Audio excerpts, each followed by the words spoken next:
If I may summarize these cycles briefly, we could look at the history of the Chinese in America as the story of three major immigrant waves of the last 150 years, each of which experienced great extremes of success and mistreatment. The first wave of Chinese, mostly men, came in the mid-19th century, the majority to join the California gold rush, although others migrated directly from other regions and to other regions. They were warmly welcomed when they first arrived because the U.S. needed their labor, especially during the Civil War. And the cycle of acceptance and abuse would be repeated for the Chinese in the 20th century during the second major wave of their immigration. Now, this second wave consisted largely of students and highly educated professionals, representing one of the greatest brain drain waves of Chinese immigrant talent to the United States. History would repeat itself once again during the third wave of Chinese immigration, which occurred after the U.S. resumed diplomatic relations with the PRC. Business boomed in China, and tens of thousands of Chinese scholars, as well as people from all socioeconomic classes, came to the United States. However, as I discussed before, the disintegration of the Soviet Empire and the rise of China as the world's second major superpower raised concerns among some groups that China would soon rival the United States. There's a perception out there that the Chinese in America started out poor and downtrodden at the bottom of society, only to rise steadily to the top. But the reality is that the Chinese, like other ethnic groups, endured cycles of acceptance and abuse, wild swings between xenophobia and tolerance.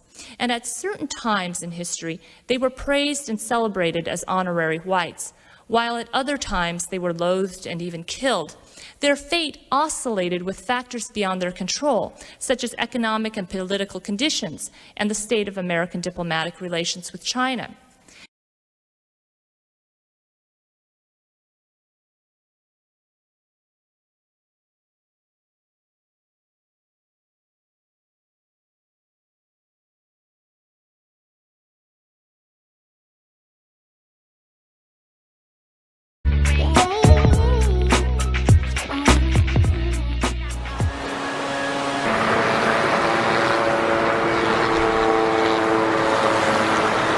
南美，没过多久我就拿到厄瓜多尔的签证，然后直飞厄瓜多尔，差不多花了28个小时。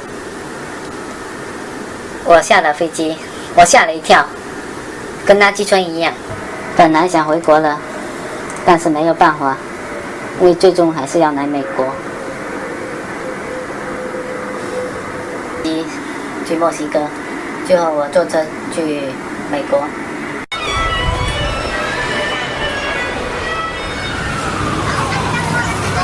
刚到美国的时候，按我们福建的传统，都要去拜访一下老家人，请他们帮忙找一个住处和工作。这就是移动久了，太久了，那都包在这里。在餐馆打工，有了人做一辈子，有了出名的，有点能力的，就会自己想办法开一家。做餐馆，每个人必经之路，这福建人。所有人都太赶了，太现实了，大城市嘛。然后就是坐地铁，不懂英语，常常做错些。做请便接电话或者什么的，压力很大，然后家里欠债，美国就是工资又还不上，然后又有高利贷或什么的，然后去跳就是卧轨那种什么跳地铁或者什么的，然后死了很多。教会我每周差不多都会去一次。1个月最少要3、5次以上，因为自己本人也喜欢去教会，教会给我感觉很轻松、很自然。原因也是因为我要去办身份，所以也是一条必经之路。我那个上庭时间是怎么得的？你上庭时间你自己记不清楚吗？这个事情要记好啊，因为真的很多人不担心这些事情。我给你看一下，2013年3月5号早上11点。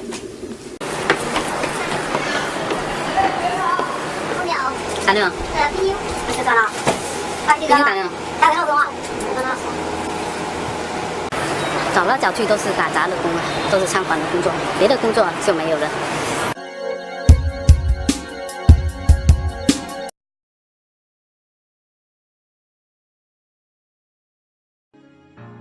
It's interesting, the Godfather is something I thought about a lot when I was writing my book because it's a story about immigration, right? It's a story about a guy who comes from Italy to the United States and he has to break some rules when he first gets there, and he lives a criminal life when he first gets there. But what he wants to do is create a life for his family and for his children where they don't, where they assimilate and they really realize the American dream.